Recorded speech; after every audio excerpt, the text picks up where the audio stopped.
प्यारे प्यारे बच्चों, श्रावक श्राविकाओं, एपिसोड नंबर 27 में आपका स्वागत है। एपिसोड नंबर 26 में 26 में हमने सीखा था कि देव दर्शन विधि में हमको क्या बोलना है। अंतिम हमारी जो वंदना होगी भगवान की, उसमें हमको तीसरे नमस्कार में क्या बोलना है। तो नित्य कालम का अर्थ होता है नित्य काल। पंचमी अर्चना करता हूँ, पूजा करता हूँ, वंदना करता हूँ, नमस्कार करता हूँ। क्यों करता हूँ? मेरे दुखों का नाश हो। हे जिनेंद्र भगवान, मेरे दुखों का नाश करो, क्योंकि यदि मैं दुखी रहूँगा, आपका भक्त दुखी रहेगा, तो आपका ध्यान कैसे कर पाएगा, आपकी भक्ति कैसे कर पाएगा?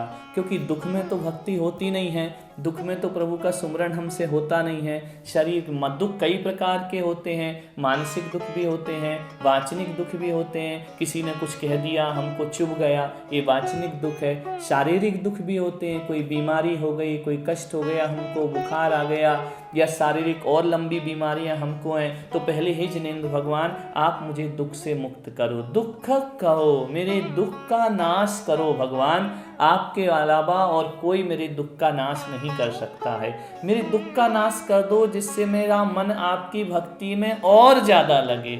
इसलिए दुख का नाश नहीं करना कि मैं संसार के विषय भोगों में लीन हो जाऊं, आपकी भक्ति में निराकुल भाव से कर सकूं, आकुलता रहित होकर कर सकूं। इसलिए हमको बोलना दुख कहो।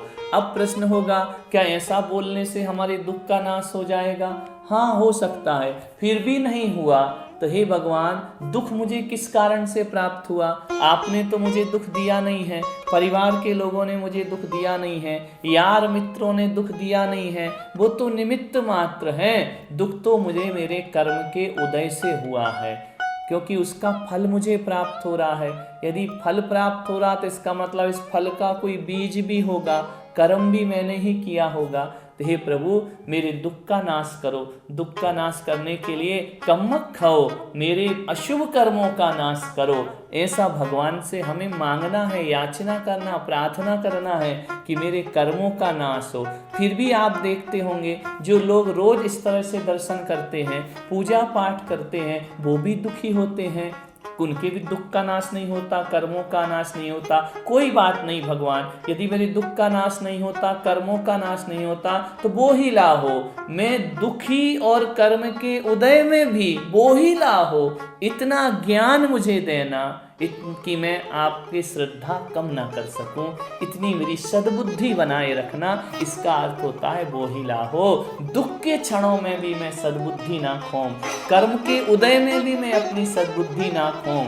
मेरे मन में आपका स्मरण हमेशा होता रहे। सब कुछ करना भगवान, दुख कर्म नाश हो या ना हो, अपनी शरण मुझे प्रदान करना। आपके शरण में, मेरे आपके चरणों में मन लगा रहे, ऐसी बोधि मुझे प्रदान करना। तो दुख कहो, कम्मक कहो, बोहिला हो।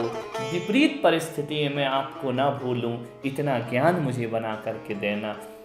फिर सुगई गमनम, फिर मेरा जब मरण हो, अंतिम समय आए, मरना तो सबको है, दुनिया में जो आया है वो जाएगा। मेरा जब मरण हो, हे प्रभु, तड़प तड़प के मेरे प्राण ना निकलें, मेरे प्राण बिल्कुल शांत भाव से शरीर को छोड़ दें। जैसे सांप केंचली को छोड़ता है, म्यान तलवार म्यान को छोड़ती है, वैसे ही आपका नाम जपते जपते मेरी मृत्यु होना चाहिए। तो दुख कहो, कम्मक कहो, हिलाओ, सुगई गमनम, मर कर के मेरा जन्म कहाँ होना चाहिए? शांत भाव से मर के सुगई गमनम, अच्छी गति में मेरा जन्म होना चाहिए। अच्छी गति कौन सी होती है? अच्छी गति ना स्वर्ग होती है, अच्छी गति ना मनुष्य होती है, ना नरक ना त्रयंच बुरी होती है। अच्छी गति मैं मानता हूँ जिस गति में मुझे तुम्हारे फिर से दर्शन हो, जिस गति में मैं तुम्हारा फिर से स्मरण कर सकूं, वह मेरे लिए सुगति है। जिन कुल में मुझा जन्म हो, यह मेरे लिए सुगति है। समझ में आया? तो दुख कहो, मेरे दुख का नाश करो, कर्मक कहो, मेरे कर्मों का नाश हो, और बोहिला हो, मुझे बोधि की प्राप्ति हो, और सुगई गमनम, मैं अच्छी गति में अगले जन्म में भी मुझे जैन धर्म प्राप्त हो। फिर जैन धर्म प्राप्त करने के साथ और क्या चाहिए? जिन गुण समाहि मरणम, तो मेरा समाधि पूर्वक मरण हो।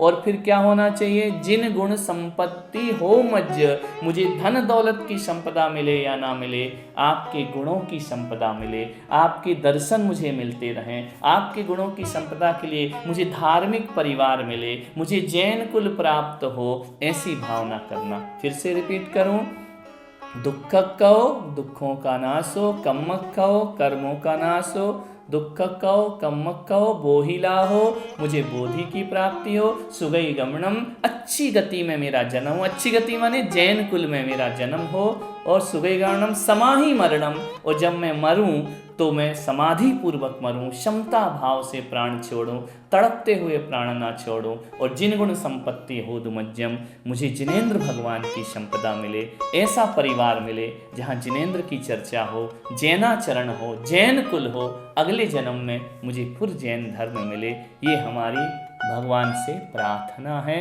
अगले एपिसोड में दर्शन विधि की आगे की विधि है वह आपसे करेंगे। एपिसोड नंबर 28 में आपसे फिर मिलेंगे। कोई प्रश्न हो आपके तो अभी आप टीवी पर, हमारे मीडिया पर, स्क्रीन पर आप देखेंगे अंकित जैन दिल्ली का नंबर है, आप फोन लगाकर प्रश्न कर सकते हैं। कल फिर हम मिलेंगे आपसे 5 मिनट की पाठशाला में।